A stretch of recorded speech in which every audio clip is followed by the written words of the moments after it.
हमारी मान्यताओं में हर तालिका या तीज त्योहार का बहुत महत्व होता है। देश में अलग अलग नामों से, अलग क्षेत्र के हिसाब से इसे जाना जाता है।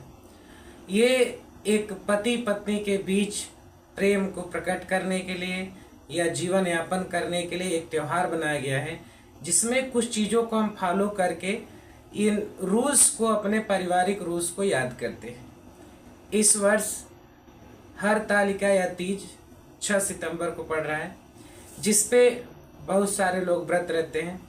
इस व्रत का मेन उद्देश्य बताया जाता है कि अगर कुंवारी कन्या इस व्रत को रहती है तो उनका विवाह शीघ्र होता है, योग्य पति मिलता है और उनका वैवाहिक जीवन सुखी होता है। वहीं अगर कोई विवाहित महिला है, वो व्रत रहती है तो उनका परिवार सुखी होता है, समृद्धि प्राप्त होते हैं। लड़के या लड़कियां, जो भी उनके बच्चे होते हैं, वो भी सुखी और समृद्ध होते हैं।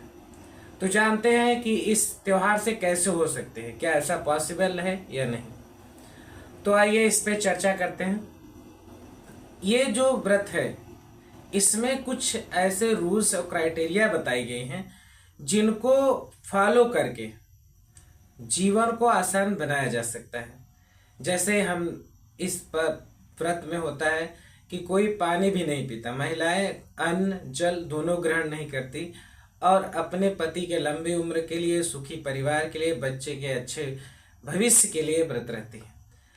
तो इसमें होता क्या है कि सुबह उठते हैं भोर में ही, स्नान करके महिलाएं अपना व्रत का संकल्प करती हैं कि मैं इस तरह व्रत रखूंगी, शिव जी और पार्वती को साक्षी मानकर। इसलिए साक्षी मानते हैं कि हमारे शास्त्रों में बताया गया है कि सबसे पहले इस टाइप का व्रत पार्वती जी ने रखा था शिव जी को प्राप्त करने के लिए। उसमें उन्होंने कई त्याग किए थे पति के लिए। व्रत में मेन कंसेप्ट यही होता है कि जो पत्नी होती है, विवाह के बाद माँ बनती है, घर के पोषण का दायित्व तो पत्नी को होता है। तो इस व्रत के माध्यम से यही सिखाया जाता है, या बार बार या साल भर में याद दिलाने की कोशिश की जाती है कि एक मातृत्व धर्म या एक पत्नी धर्म क्या होता है। इस व्रत में पानी न पीने, भोजन न करने का उद्देश्य मात्र यही होता है कि अगर कभी किसी विषम परिस्थितियों में मेरे परिवार या बच्चे, पति, बुजुर्ग जो भी परिवार में है, आवश्यकता पड़ती है तो इस हद तक मैं परिवार की सेवा करूंगा या करूंगी कि अगर जरूरत पड़ी तो मैं अपना अन्न जल भोजन का परित्याग करके अपने परिवार का भरण पोषण करूंगी। इसीलिए इस व्रत के दिन अन्न जल ग्रहण न करने का विधान बना है। इसका एक पक्ष ये हुआ, एक साइकोलॉजिकली पक्ष है कि जब हम इतना त्याग करके, जैसे मैं बात करूं कि ये विवाह से पहले भी रह सकते हैं, तो कुछ लड़कियां जो विवाह से पहले रहती हैं, जब पति के लिए इतना त्याग करती हैं और उन्हें पता भी नहीं होता कि हमारी शादी किससे होगी, इसके बावजूद भी जब इतना त्याग करके किसी को पाते हैं तो क्या होता है, उनके बीच एक रिलेशन होता है। आप किसी भी चीज के लिए जब जितनी ज्यादा मेहनत करके उसे पाते हैं, उसकी वैल्यू ज्यादा करते हैं। कोई चीजें आसानी से मिलती है तो उसकी वैल्यू घट जाती है। तो इससे एक इमोशनल रिश्ता भी क्रिएट होता है, इमोशंस जगते हैं। और शादी के बाद व्रत रहने से अपने बच्चों के प्रति पोषण का इमोशन, अपने दायित्वों का निर्वाह, पति के प्रति या इनके प्रति क्या होता है, इसमें ज्यादातर विवाह के बाद अपने पति के लंबे जीवन के लिए रहते हैं। क्या पति का लंबा जीवन होगा? अगर इसकी चीजों को सही माना जाए तो पति का भी लंबा जीवन होगा, जीवन सुखी भी होगा, बच्चों का भी भविष्य समृद्ध अच्छा बनेगा। इसमें रीजन है कि हम उस तरीकों को समझें, केवल करें नहीं, उसे अपनाएं, स्वीकार करें, जानें।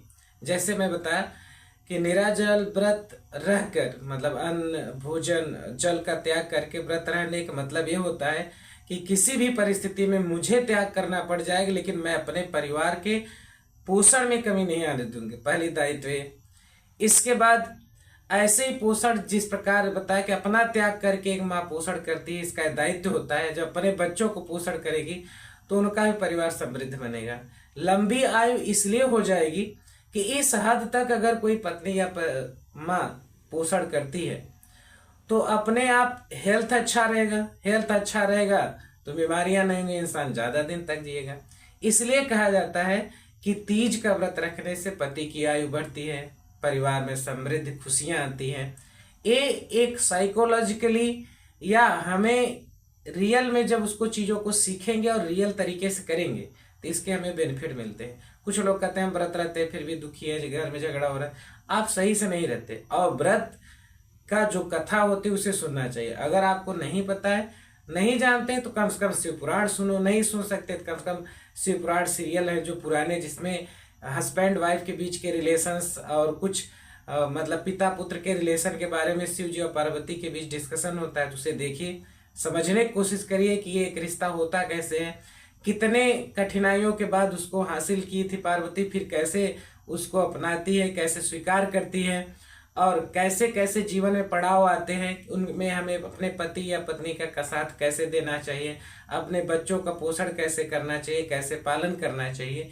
इन सब चीज़ों के लिए पर्व है। तो उम्मीद है आप इसके समझ पाए होंगे और इस बार कम से कम आप अच्छे से हरतालिका या तीज का व्रत रखें। जय श्री राम।